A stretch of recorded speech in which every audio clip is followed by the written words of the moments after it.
In this video, I'm going to be completing Control, an action-adventure game released back in 2019, which is said to be a game we will be talking about for generations. So let's find out if that's actually true. Now, one thing I do want to mention before the video starts is that I do not have any prior experience playing this game, which meant that in the beginning of the video, I was still getting used to like the mechanics and stuff. But the first thing we did was speak to the janitor, who told us to go to the elevator to enter the building. Now, once we were in the building, we went into the director's office to find him dead on the floor.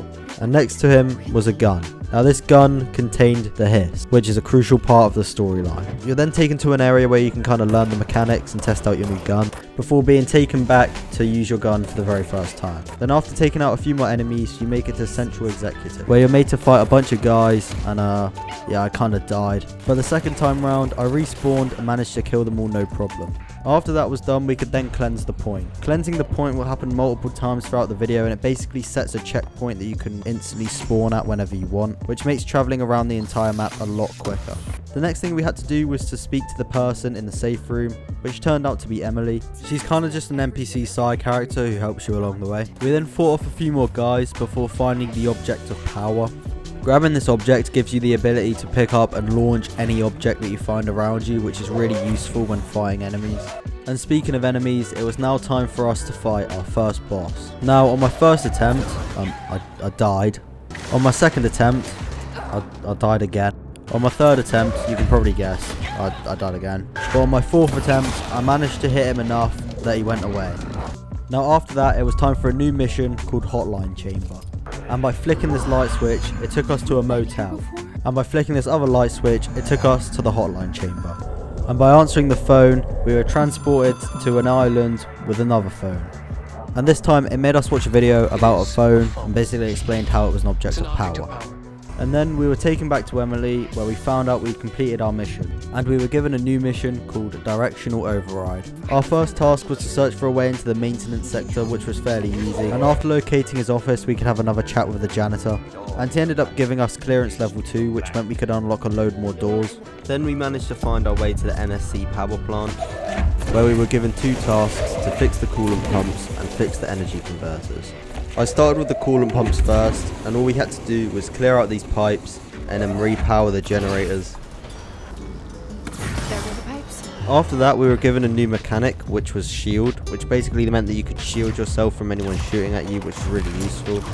I then used some of these tokens to upgrade my abilities, which basically makes fighting enemies a lot easier. And after that, it was time to go and fix the NSC energy converters.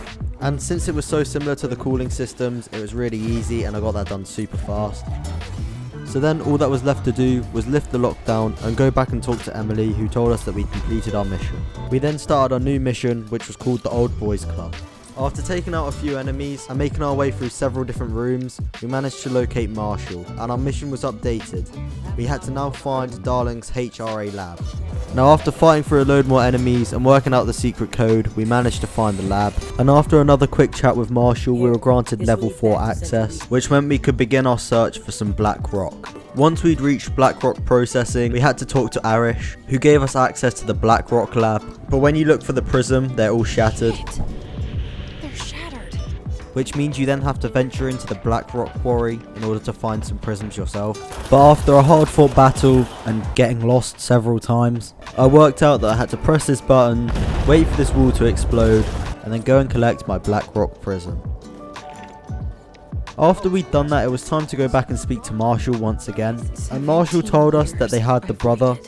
Now the main reason Jessie came to the building in the first place was to search for her brother, so this was an indication that we were getting closer to the end of the storyline. So this led to our next mission, which was to go and find her brother. Now this next part can only be described as, well, hell, because I died over and over and over again, probably about 15 times before I actually managed to get through this part, and it pissed me off so much, and I was literally about to uninstall the game and to just stop making this entire video. Luckily, we eventually made it through. So the next thing we had to do was transverse the motel once again, and this time it led us to the Panopticon supervisor, who told us the object of power was on the 4th floor. After finding the TV, we were then made to fight our second boss of the game, which was Salvador. And surprisingly, we managed to take him down without even dying a single time. And then we were given a new mechanic, which was levitation, before resuming our search for Dylan.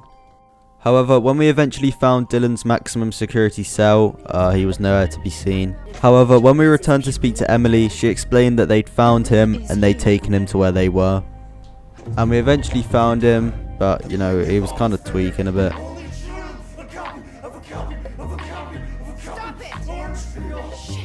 After that, we were told to put a token in the jukebox, and then we were sent on our next mission, which was to find the prime candidate program. And after locating this room, we were told to find the ordinary ore area. And after locating the area and turning the turntables, we were able to enter. We were then given our next task, which was to search for the slide projector object of power. After a close battle with this enemy, we were able to search Darling's lab for the slide projector. However, it turned out that it wasn't in his lab, and instead we were told to look in dimensional research. In order to reach dimensional research, we had to navigate the ashtray maze, and honestly this was probably the best part of the entire game. And after successfully navigating the ashtray maze, we were able to enter dimensional research. However, once again, the projector was not where it was supposed to be. So once again, we had to continue our search for the slide projector.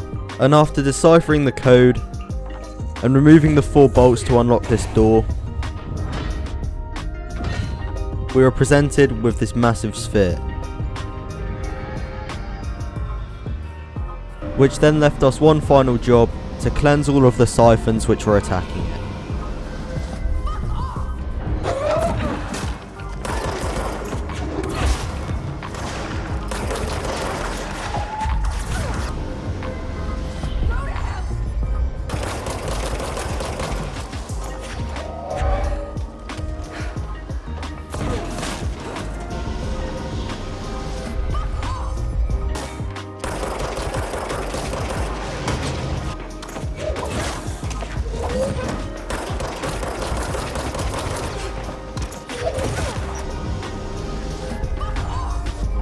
Now, after completing the first few easily, I was kind of thinking that this one would be easy too, but I was very wrong.